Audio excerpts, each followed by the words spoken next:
Hello बच्चों, how are you? Fine.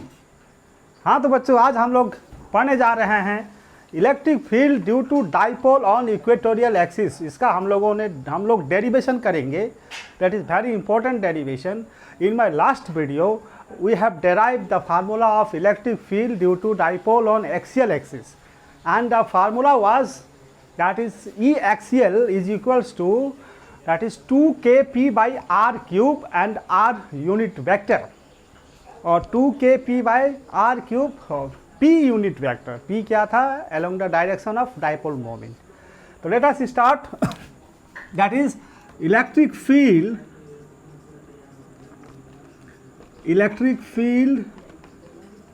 due to dipole on equatorial axis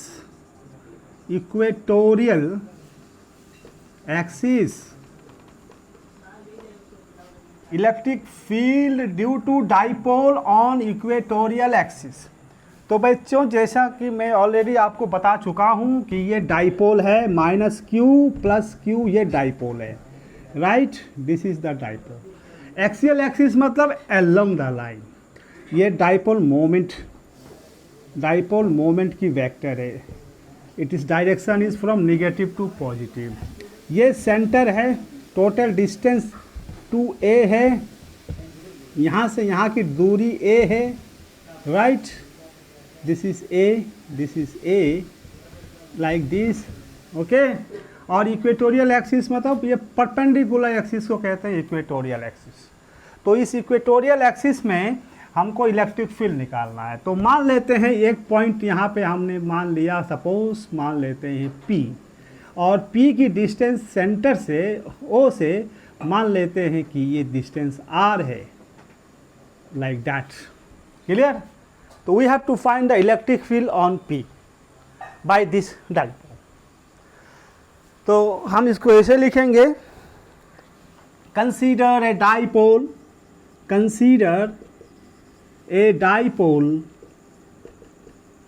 of +- q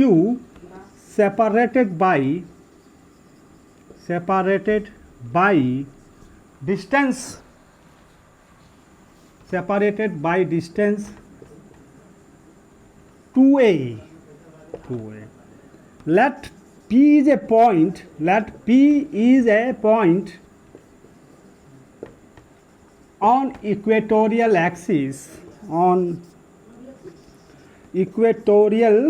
axis at a distance r from O। Clear? Please note it।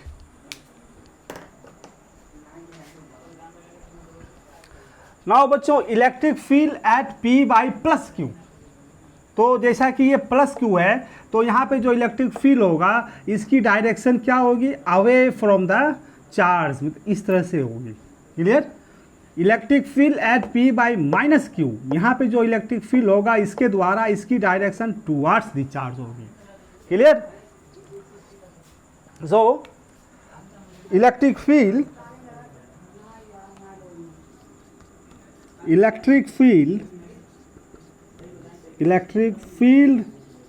at P due to +q is given by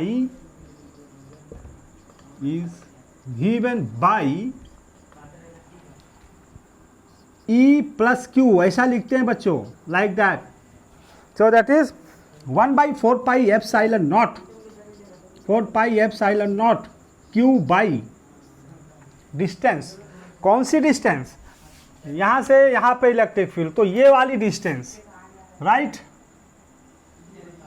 this distance, ये distance कितनी हो जाएगी? r² + a²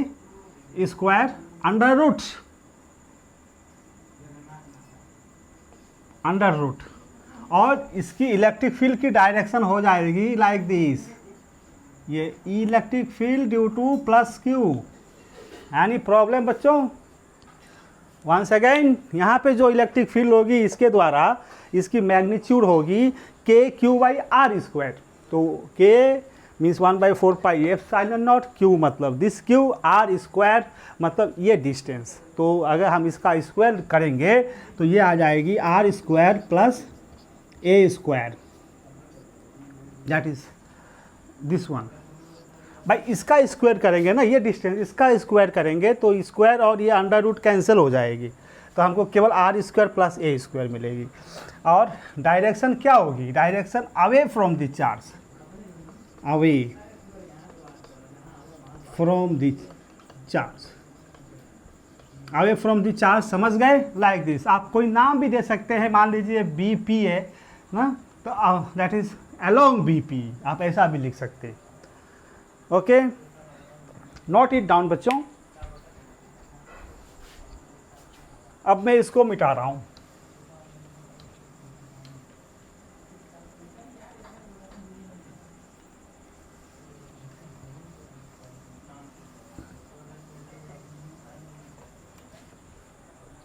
अब हम देखेंगे electric field at P, electric field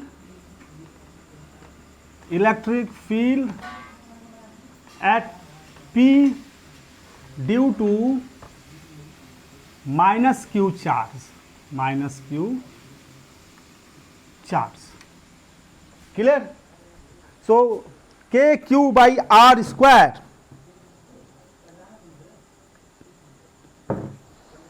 KQ by R square, so electric field E due to minus Q, K means 1/4 pi epsilon naught Q by R square, R square मतलब ये distance, ये distance हो जाएगी, this distance. तो ये distance भी यही, इसकी भी मैग्नीट्यूड यही होगी, तो स्क्वायर में मेरा आ जाएगा आर स्क्वायर प्लस ए स्क्वायर, ये डिस्टेंस हो जाएगी। और डायरेक्शन टुवार्ड्स डिस्चार्ज, मतलब ये जो इसकी डायरेक्शन होगी इस तरह से, electric field due to minus किया टुवार्ड्स डिस्चार्ज, टुवार्ड्स चार्ज, समझ गए? टुवार्ड्स चार्ज मीन्स इस तरफ। आप कुछ नाम भी दे सकते हैं, मान लीजिए इसको ए, इसको बी दे दिया, और ये पी मैंने ऑलरेडी दे रखा है, तो आप लिखेंगे अलोंग पी ए, ओके, क्योंकि माइनस है तो towards discharge. Please note it down बच्चों।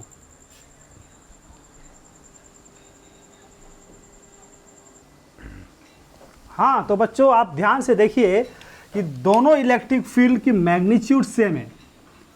लुक एट हियर, इसकी magnitude due to plus Q and इसकी magnitude P due to minus Q same है, केवल डायरेक्शन अलग अलग है। क्लियर? तो total electric field at P, total electric field at P, total electric field at P is given by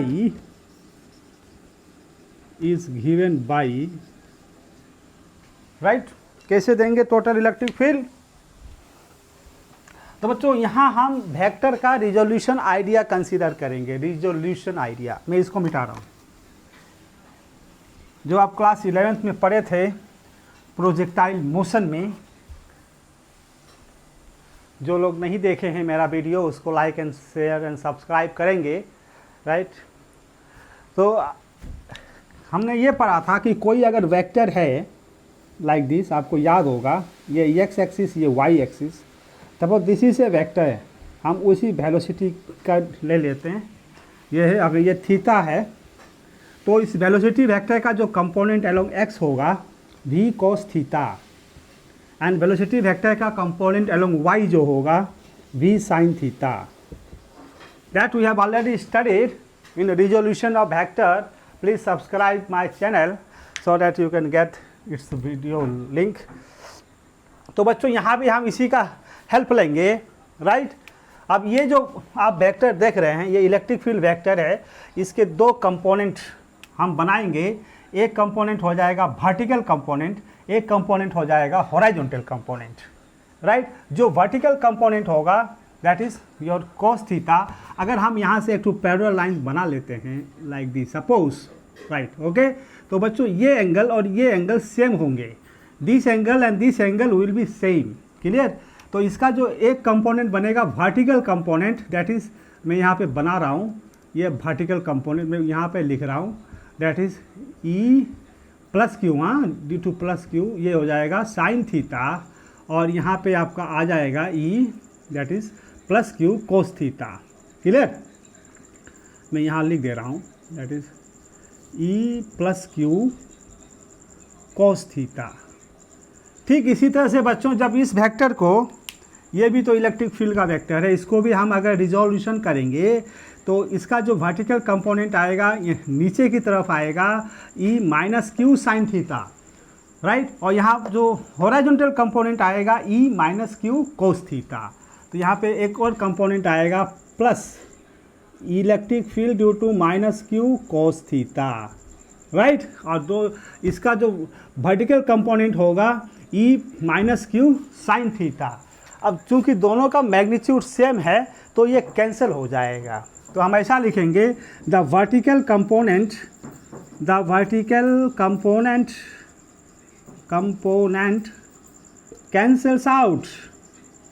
cancels out because of same magnitude and opposite direction, clear. So the total electric field is equals to, that is electric field due to plus q cos theta plus electric field due to minus q cos theta। अब चूंकि दोनों का magnitude same है तो हम इसको direct ऐसा लिख सकते हैं, two electric field due to plus Q cos theta. Any problem बच्चों? That is the total magnetic field, okay. अब इसकी जगह में आप यहाँ माइनस क्यू भी लिख सकते हैं, क्योंकि आप दोनों सेम है, magnitude of E plus Q is equals to magnitude of E minus Q, दोनों मैग्नीट्यूड सेम है तो हम कोई भी ले सकते हैं।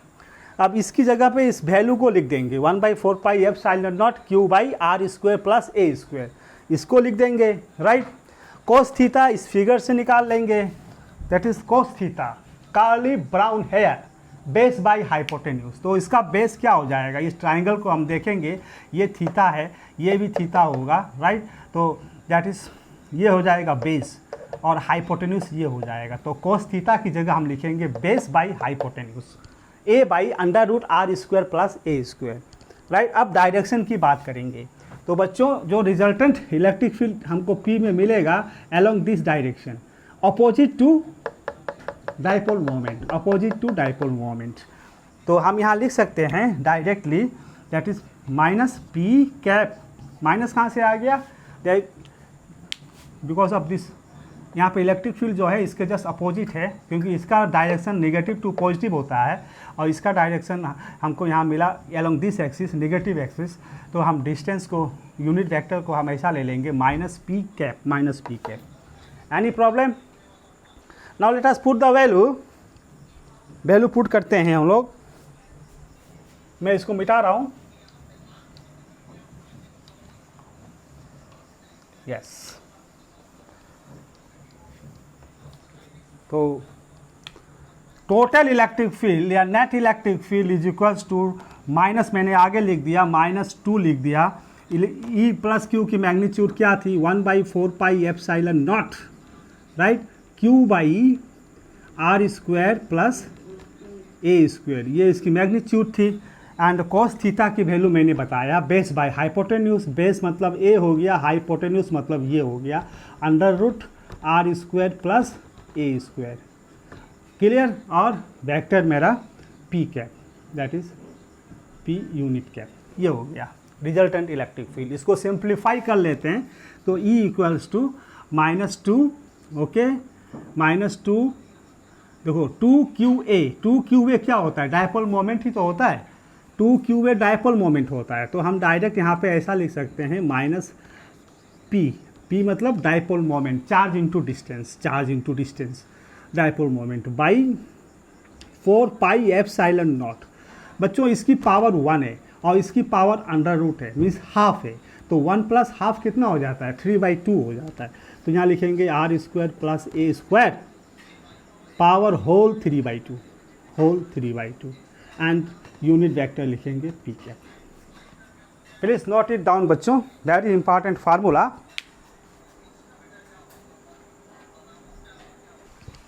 हाँ तो बच्चों अब हम फिर वही कंडीशन इमेजिन करेंगे कि अगर ये पॉइंट P जो है that is far far away from this point O, या ऐसा कह सकते हैं R जो है R is far far greater than A, तो A square can be neglected.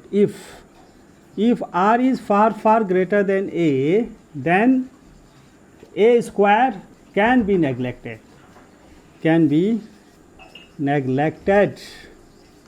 Clear? अगर R की वैल्यू A से काफ़ी ज़्यादा होगी तो A स्क्वायर को इन कंपैरिजन टू R हम नेग्लेक्ट कर सकते हैं।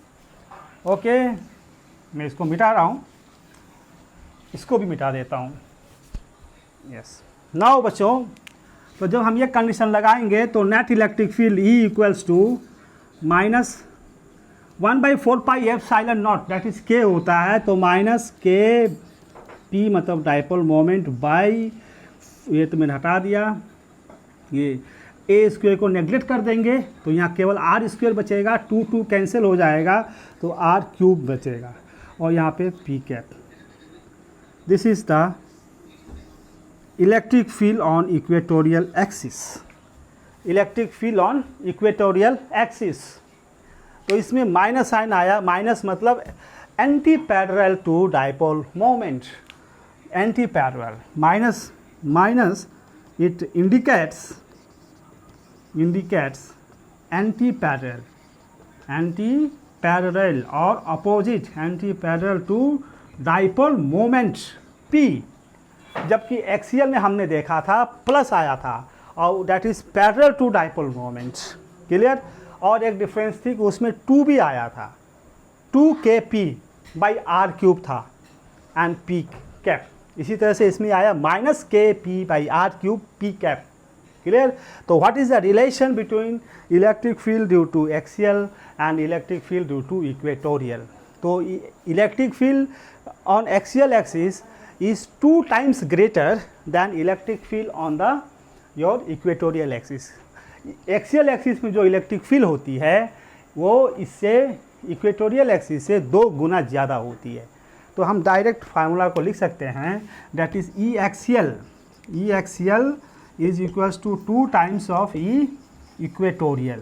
That is very very important बच्चों इन योर डाइपोल। क्लियर?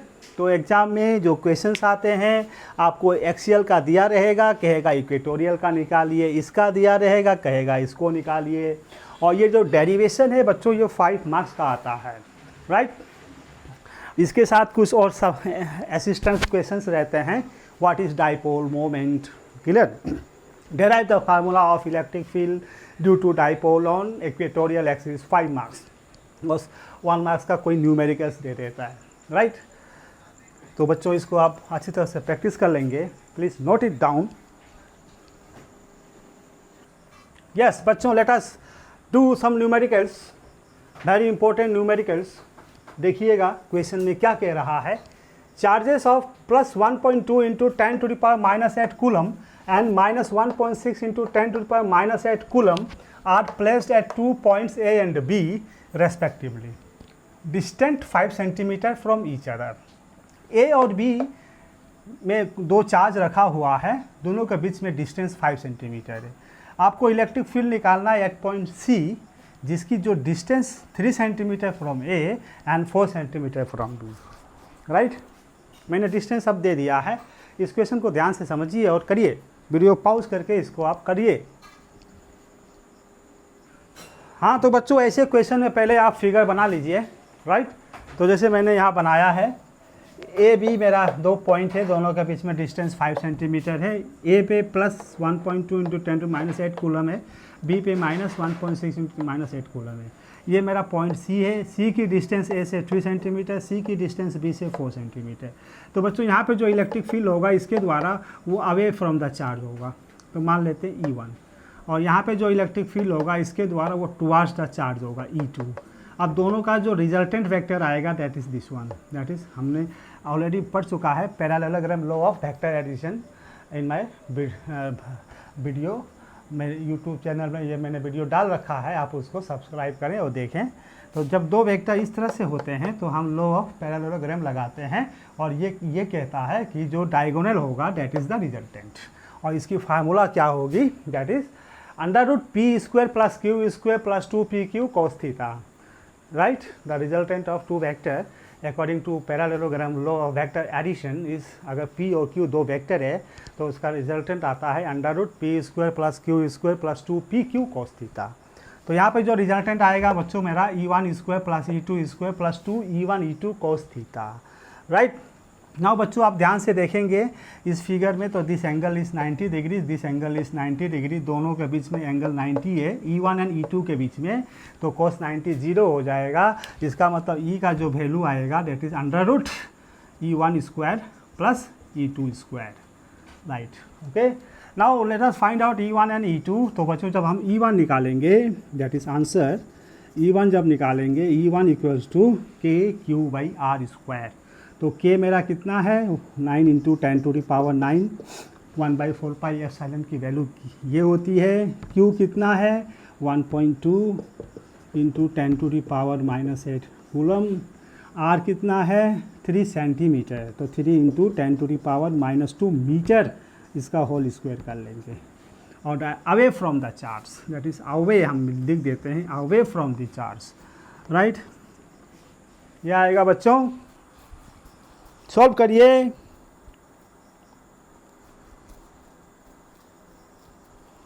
तो इसकी जो वैल्यू आएगी दैट इज कट जाएगा सब, 3 से ये गया 4 टाइम्स 0.4, राइट, 0.4,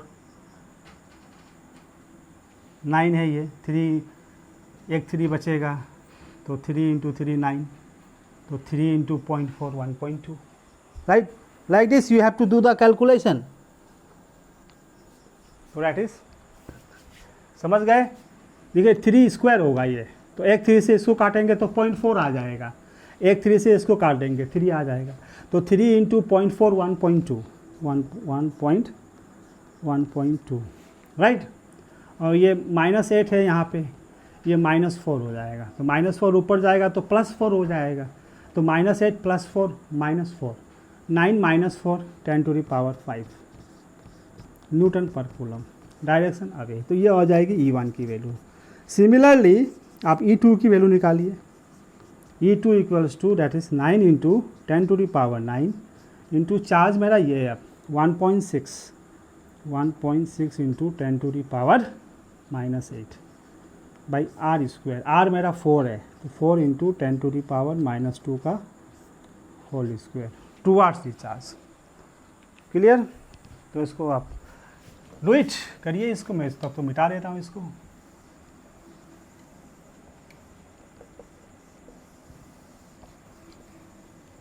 यस,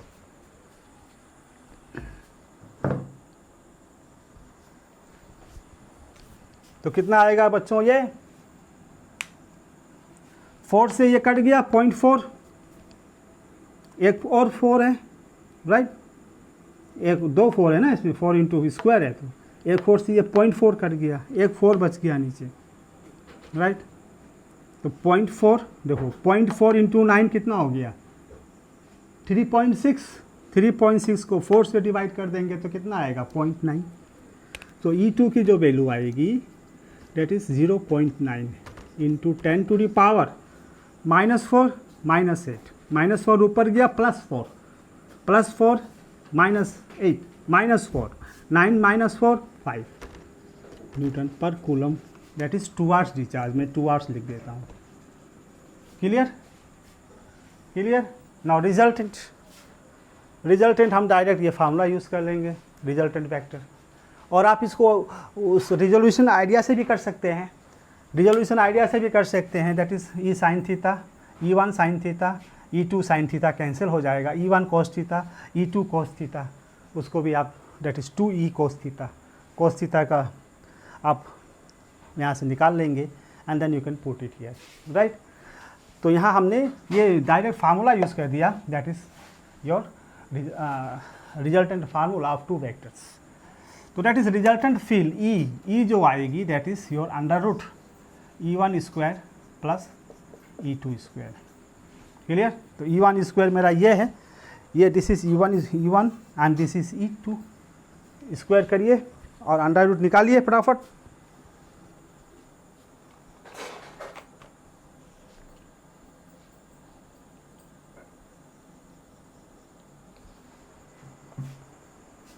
यस, तो E1 मतलब under root E1, that is E1 means 1.2 into 10 to the power 5, इसका स्क्वायर हो गया। E2 मतलब 0.9 इंटू 10 टू द पावर 5 का स्क्वायर हो गया, राइट। 9 का स्क्वायर कितना होगा 81, तो 0.81 इसका आ जाएगा। 12 का स्क्वायर कितना होगा 144, 1.44 ये आ जाएगा। क्लियर।